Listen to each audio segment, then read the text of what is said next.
চাঁদের আলোয় পাথুরে রাস্তা দিয়ে ঘোড়া ছুটিয়ে চলেছে মায়াপুরী রাজ্যের রাজকুমার বীর। রাতের অন্ধকারে নিত্য নতুন জায়গায় ঘোড়ায় চড়ে ঘুরে বেড়ানো রাজকুমারের নেশা। অন্যদিকে অপরূপা সুন্দরী রাজকুমারী কেশবতী তার মেঘের মতো কালো ঘন ঢেউ খেলানো খোলা চুলে নিস্তব্ধ প্রাসাদের জানালায় দাঁড়িয়ে উদাসীন মনে চাঁদের দিকে তাকিয়ে কি যেন ভাবছে। জানালায় কেউ দাঁড়িয়ে আছে মনে হচ্ছে, যাই তো একবার কি দেখি। কে তুমি কেশবতী রাজকন্যা? বিধাতা কি নিজের মেঘের রাজ্যের সমস্ত কালো মেঘ তোমার চুলে বেঁধে দিয়েছেন? এই ঘন কালো চুলের দিকে যে তাকাবে সে সারা জীবন চোখের পলক না ফেলেই তাকিয়ে থাকবে তোমার দিকে। কিন্তু তুমি কে রাজপুত্র? এখানে কি করছো? আমি তোমার প্রতিবেশী, মানে তোমার পাশের রাজ্য মায়ানগরীর রাজকুমার বীর। চাঁদের আলোয় নিজের ঘোড়ায় চেপে অজানা জায়গায় ঘুরে বেড়ানো আমার নেশা। আজ হঠাৎ এখান দিয়ে যাচ্ছিলাম আর তোমার ঘন কালো চুলের দিকে তাকিয়ে থমকে গেলাম।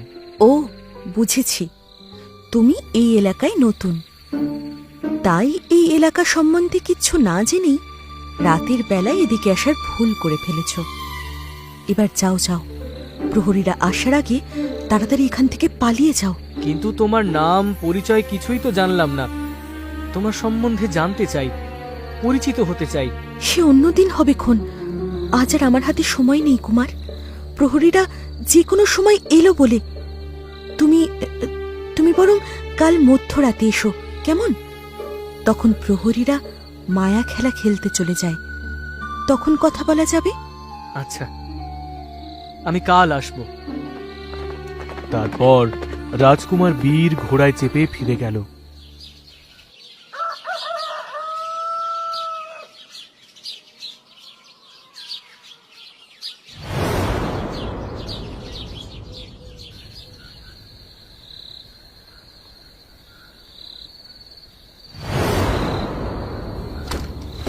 নিঝুম রাতে প্রহরীরা প্রাসাদের বাইরে বেরিয়ে গেলে তখন সেখানে ঘোড়ায় চড়ে উপস্থিত হয় রাজকুমার বীর।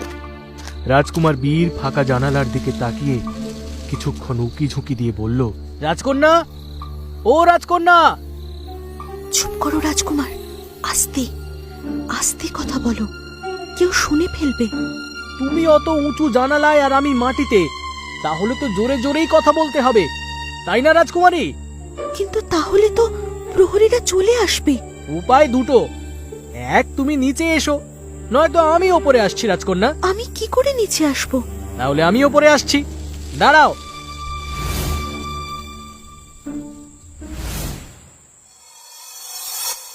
আমার পরিচয় তো সেদিনই পেয়ে গেছো, আমি মায়াপুরী রাজ্যের রাজকুমার বীর। এবার তোমার পরিচয় শুনি, তোমার নাম কি? আর প্রাসাদের প্রহরীদের তুমি ভয় পাও কেন? কেন তারা এসে যাবে এই ভয়ে আগের দিন তুমি আমায় চলে যেতে বললে? সে এক লম্বা ইতিহাস, বলতে শুরু করলে আজ রাতে শেষ হবে না। তাহলে একটু ছোট করেই বলো না নিজের সম্বন্ধে, যেটুকু না বললেই নয়। আমি এই রাজ্যের রাজকন্যা কেশবতী, কিন্তু এখন আমার এই রাজ্য পিশাচিনীর দখলে চলে গেছে। আমার মা বাবা সহ রাজ্যের সবাইকে মেরে পিশাচিনী এই রাজ্যের সিংহাসন দখল করে নিয়েছে, আর আমায় এরকম কড়া পাহারায় নজরবন্দি করেছে। হয়তো আমাকেও মেরে দিত, কিন্তু ওর ক্ষমতার খুব লোভ। ও চায় মহাসিদ্ধ পিশাচিনী হতে, তাই পরের অমাবস্যায় আমায় উৎসর্গ করবে বলে এখনো বাঁচিয়ে রেখেছে। আমার হাতে আর বেশি সময় নেই রাজকুমার, তুমি এই রাজ্যে আর আজকের পর কোনো দিনও এসো না, এ আমার মিনতি। না রাজকন্যা, না, তোমায় এই বিপদে ফেলে পালিয়ে গেলে যে আমার মা বাবার দেওয়া নামের অপমান হবে। তুমি চিন্তা করো না, দরকার হলে লড়াই করবো এই পিশাচিনীর সাথে, উদ্ধার করে তোমায় নিয়ে যাব আমার রাজ্যে। এটা অসম্ভব কুমার, কারণ পিশাচিনী যতদিন বেঁচে থাকবে ততদিন তুমি আমায় নিয়ে যেতে পারবে না এই নরক থেকে। তাহলে মেরে ফেলবো ওই পিশাচিনীকে। এটাও সম্ভব নয় রাজপুত্র, যে অস্ত্রে আঘাত করো না কেন ও মরবে না, কারণ ওর প্রাণ ওর শরীরেই নেই। ওর প্রাণ ভোমরা ও লুকিয়ে রেখেছে অন্য জায়গায়। তবে এখন আমার জীবনের লক্ষ্য ওই প্রাণ ভ্রমরা খুঁজে বার করা। তবে এই অভিযানে তুমি আমার সাথে গেলে আরো ভালো হতো, কারণ ওই প্রাণ ভ্রমরা কোথায় আছে সেটা তুমি ভালোভাবে জানো। আচ্ছা রাজকন্যা কেশবতী, এটা কি কোনোভাবেই সম্ভব নয় যে এই অভিযানে কিছুক্ষণের জন্য হলেও তুমি আমার সাথে যেতে পারো? হয়তো এটা সম্ভব, কারণ দুদিন পরে পূর্ণচন্দ্রের রাতে ওই পিশাচিনী চাঁদের সামনে ঘোর তপস্যায় বসবে, ভোর অবধি চলবে। সেই সময় সবাই ওই দিকেই থাকবে, তখন কিছুক্ষণের জন্য আমি তোমার সাথে বেরোতে পারবো। আচ্ছা, তাহলে সেই কথাই রইল, দুদিন পরে আমরা এই অভিযানে যাব। এখন তুমি এসো রাজপুত্র, যে কোনো সময় প্রহরীরা চলে আসবে। আচ্ছা রাজকন্যা, বিদায়।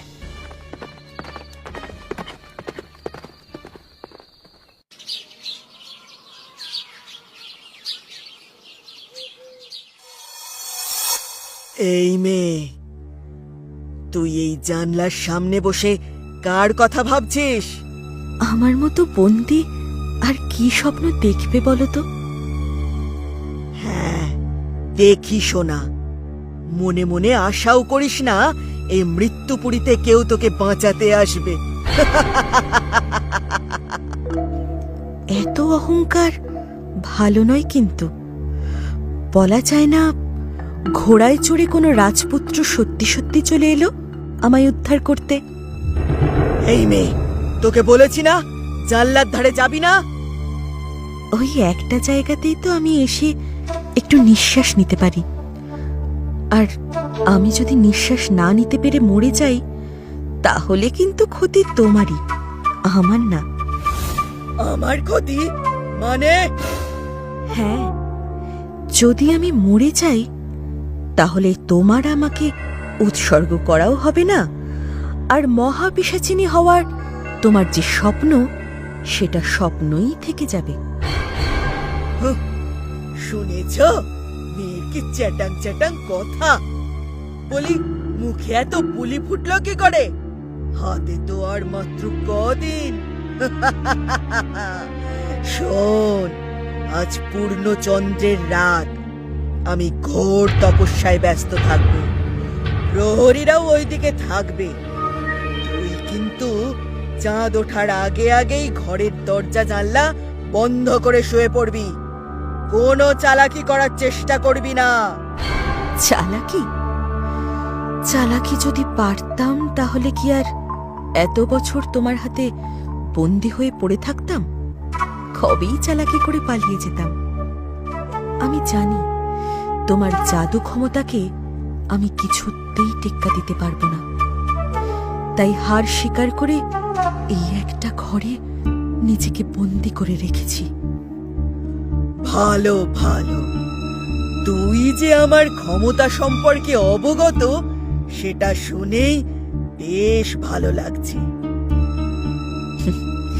তুমি নিশ্চিন্তে ধ্যানে বসো, আমি কোথাও যাব না। আজ পূর্ণচন্দ্রের রাত, পিশাচিনী ঘোর তপস্যায় ব্যস্ত, আর রাজকুমারী কেশবতী সেই সুযোগে বারান্দা থেকে দড়ি ফেলে রাজকুমারের সাথে পিশাচিনীকে হত্যা করার অভিযানে যাওয়ার উদ্দেশ্যে রওনা দেয়। আহ, কি শান্তি! মনে হচ্ছে আজ কতদিন পর প্রাণ খুলে শ্বাস নিতে পারছি।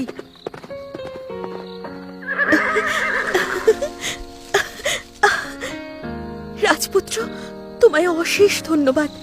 আজ কতদিন পর আমি প্রাসাদের বাইরে বেরোলাম।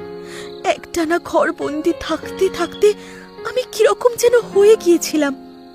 আজ আজ এই খোলা হাওয়ায় আমার প্রাণ জুড়িয়ে গেল। হ্যাঁ, এই জন্যই তো নিয়ে এলাম তোমায়। এবার প্রাণ ভ্রমরাকে উদ্ধার করে ওই পিশাচিনীকে হত্যা করে তোমার বন্দি দশা চিরদিনের মতো আমি ঘুচিয়ে দেব। আচ্ছা, প্রাণ ভোমরার কথায় আমার এটা মনে পড়ল, ওই যে দূরে পাহাড়ের সারি, তার মধ্যে সবচেয়ে উঁচু যে পাহাড়, সেই পাহাড়ের গুহায় লুকিয়ে আছে প্রাণ ভোমরা। ওই দিক বরাবরই আমরা ঘোড়া নিয়ে এগিয়ে যাই, কি বলো? আচ্ছা, ঠিক আছে। এরপর রাজকুমার বীর ও রাজকুমারী কেশবতী তার ঘন মেঘের মতো চুল বাতাসে উড়িয়ে টকবক করে ঘোড়া ছুটিয়ে ওই উঁচু পাহাড়ের দিকে এগিয়ে গেল। হঠাৎ হঠাৎ রাজকুমারের ঘোড়া থেমে গেল, আর সামনের দিকে তাকিয়ে রাজকুমার বীর বেশ হতাশ হলো। কি হয়েছে? ঘোড়া এরকম করে থামলো কেন? ঘোড়ার কোনো দোষ নেই। সামনে একটা বিশাল খাদ, নিচে বয়ে চলেছে খরস্রোতা নদী। এবার কি হবে রাজকন্যা? উপরে যাওয়ার উপায় কি? ওপারে তো আমাদের পৌঁছতেই হবে, তাই উপায় না থাকলেও খুঁজে বার করতে হবে রাজকুমার বীর। দাঁড়াও, আমি একটু ভাবি, নিশ্চয়ই কিছু একটা উপায় বেরোবে।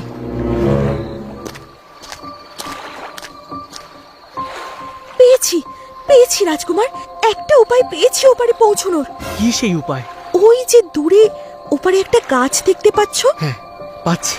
সেই গাছ আর আমার চুল এখন আমাদের এখান থেকে উদ্ধার করবে। কিন্তু কিভাবে সেটা? তুমি আমায় একটা পাথর এনে দাও। পাথর? হ্যাঁ, আমার চুলে বেঁধে ওই দিকে ছুঁড়ব। না রাজকন্যা, তাতে তো তোমার চুলে ব্যথা লাগবে। আমার কিচ্ছু হবে না, তুমি শুধু আমি যা বলছি তাই করো। এরপর রাজকুমারী কেশবতী রাজকুমারের দেওয়া একটা পাথর চুলের আগায় বাঁধল। তুমি তৈরি তো রাজকুমার বীর? হ্যাঁ, আমি তৈরি রাজকন্যা।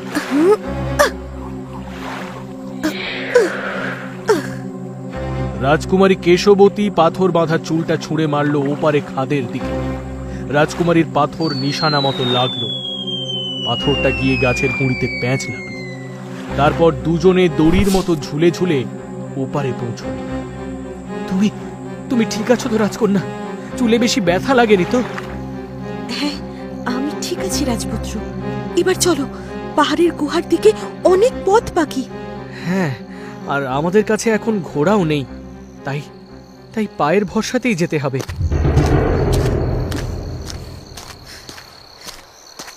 রাজকুমার বীর ও রাজকুমারী কেশবতী এগিয়ে চলল প্রাণ ভ্রমরার গুহার দিকে। তারপর তারা গিয়ে থামলো একটা গুহার সামনে। আমার মনে হয় এটাই সেই গুহা যার কথা তুমি বলেছিলে রাজকন্যা। হ্যাঁ, এটাই সেই গুহা বীর। চলো, এবার আমরা ভেতরে যাই। চলো।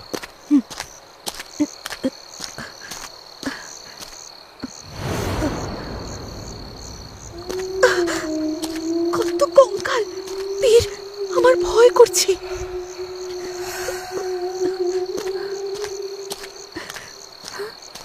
তোমার কিচ্ছু হবে না রাজকন্যা, ওই শয়তান পিশাচিনীকে আমি মারবই। তুমি নির্ভয়ে আমার সাথে এগিয়ে চলো। কিছুক্ষণ হাঁটার পর দুজনে নিজেদের লক্ষ্যবস্তু দেখতে পেল।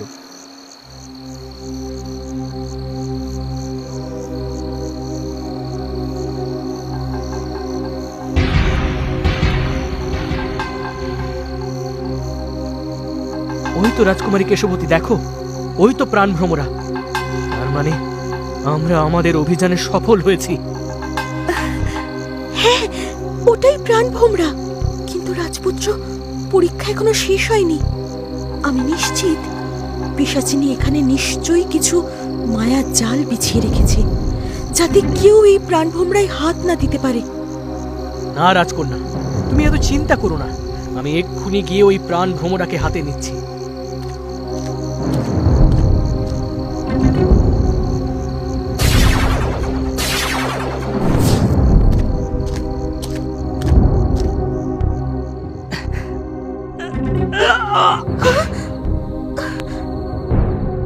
তুমি ঠিক আছো তো রাজপুত্র বীর? হ্যাঁ রাজকন্যা, আমি ঠিক আছি, কিন্তু আমার মনে হয় ওই খাঁচার চারপাশে একটা অদৃশ্য মায়া দেওয়াল আছে, যেটা আমায় ঠেলে মাটিতে ফেলে দিয়েছে। আমি কিছুতেই ওর কাছে পৌঁছতে পারিনি। আচ্ছা, একবার আমি চেষ্টা করে দেখি। রাজকন্যা কেশবতীও মাটিতে ছিটকে পড়ল।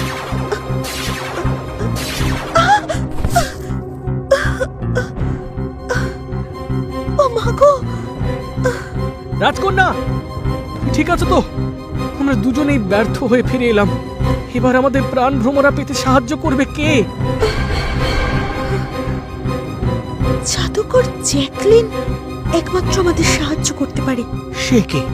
পিশাচিনীর গুরু, যার থেকে সকল জাদু শক্তি রপ্ত করে ওই পিশাচিনী নিজের গুরুকেও বন্দি করে। এখন সেই একমাত্র আমাদেরকে সাহায্য করতে পারে। গুরুদেব, আমাদের সাহায্য করুন, দয়া করুন গুরুদেব। এতটা খাটনি ব্যর্থ করে দেবেন না, আমাদের সাহায্য করুন। এই মায়া দেওয়াল পার করার ক্ষমতা একমাত্র রাজকুমারী কেশবতীরই আছে। সেই একমাত্র এই মায়া দেওয়াল পার করতে পারবে, কিন্তু তার জন্য তাকে একটা বড় ত্যাগ স্বীকার করতে হবে। পিশাচিনীকে হত্যা করার জন্য, আমার মা বাবার খুনিকে শাস্তি দেওয়ার জন্য এবং রাজ্যবাসীকে উদ্ধার করার জন্য যে কোনো ত্যাগ স্বীকার করতে আমি রাজি। এমনকি আমি আমার প্রাণ দিতেও পিছু পা হব না। বলুন বলুন, আমায় কি করতে হবে? এই পৃথিবীতে তোমার কাছেই আছে সেরা ঘন কালো চুল, তোমায় সেটা ত্যাগ করতে হবে। কি? হ্যাঁ, তোমার এই ঘন কালো চুল যদি তুমি কেটে মায়া দেওয়ালে ছুঁড়ে মারো, তাহলে এই মায়া দেওয়াল ভেঙে যাবে আর তুমি প্রাণ ভোমরা হাতে পাবে। না রাজকন্যা, না, এই ভুল তুমি করো না। তোমার চুল তোমার ঐশ্বর্য, এই চুল তুমি কাটবে না। চাই না আমাদের প্রাণ ভ্রমরা, কিচ্ছু চাই না। আমি লড়াই করব ওই পিশাচিনীর সাথে। ঠিক কোনো না কোনো পথ বেরোবে। চলে এসো আমার সাথে। না রাজপুত্র, এটা কোনোদিন সম্ভব নয়। প্রাণ ভোমরা ছাড়া ওই পিশাচিনী কোনো দিনও মরবে না। বড় বড় কার্য সাধনের জন্য মুনি ঋষিরা অনেক বড় বড় ত্যাগ স্বীকার করেছে। সেখানে এটা তো কোনো ব্যাপারই না। এতেই সবার মঙ্গল। বীর রাজকন্যা, তোমার মাথাটা কি গেল নাকি? কাটো কাটো বীর, কাটো। তোমার ওই ধারালো তলোয়ার দিয়ে কেটে ফেলো এই চুল। না রাজকন্যা, আমি নিজের হাতে এই কাজ করতে পারবো না। তাহলে আমাকে দাও তোমার এই তলোয়ার। রাজকুমারী কেশবতী তলোয়ার হাতে তুলে নিয়ে নিজের ঘন কালো সাপের মতো চুল এক কোপে কেটে ফেলল, আর তারপর ছুঁড়ে মারল ওই মায়া দেওয়ালের দিকে। চারপাশ আলোকিত করে ভেঙে পড়ল সেই মায়া দেওয়াল। অদৃশ্য হলো রাজকন্যার চোখ, আর সঙ্গে সঙ্গে সেই প্রাণ ভ্রমরার খাঁচা হাতে তুলে নিল কেশবতী। তাহলে আমি পেরেছি রাজপুত্র, আমি পেরেছি। হ্যাঁ রাজকন্যা, তুমি পেরেছো।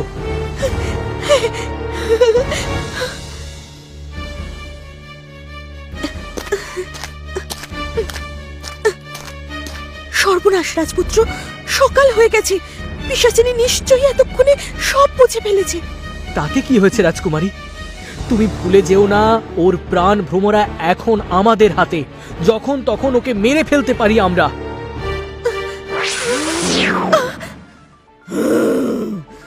তোদের এত বড় সাহস! আমার পিঠে ছুরি মারবি বলে তোরা আমার প্রাণ ভোমরা চুরি করেছিস? ছেড়ে দে, এক্ষুনি ছেড়ে দে, ছেড়ে দে বলছি আমার ওই প্রাণ ভোমরা। তা কোনো দিনও হবে না পিশাচিনী। আর পিঠে ছুরি মারা তোমার পুরনো অভ্যেস। প্রথমে নিজে গুরুকে আর তারপর আমার বাবা মার পিঠেও তুমি ছুরি মেরেছ। আজ তোমার খেলা শেষ। এই প্রাণ ভোমরাকে হত্যা করে তোমার পাপের খেলা আমি আজ এখানেই শেষ করব। ওটা রাজ্যকে পাপ মুক্ত করব আমি। না না না, ওটা আমায় দিয়ে দে।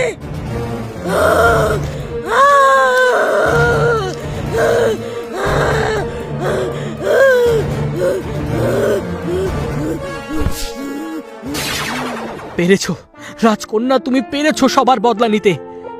রাজকন্যা, তোমার যদি আপত্তি না থাকে তাহলে আমি তোমায় মায়ানগরীর রানী করতে চাই। যাবে আমার দেশে? হ্যাঁ রাজপুত্র, নিয়ে চলো আমায় তোমার দেশে। তুমি এলে বলেই তো আজ ওই পিশাচিনীকে হত্যা করে আমি মুক্ত হতে পেরেছি।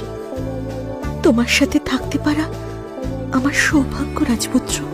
তারপর মহা ধুমধাম করে রাজকুমার বীর আর রাজকন্যা কেশবতীর বিবাহ সম্পন্ন হয়। রাজকুমার বীর দুই রাজ্যের প্রজার দায়িত্ব নিজের কাঁধে তুলে নেয়, আর আপামোর রাজ্যবাসীর রাজকুমার বীর ও রাজকুমারী কেশবতীকে রাজা রানী হিসেবে পেয়ে খুশির সীমা থাকে না।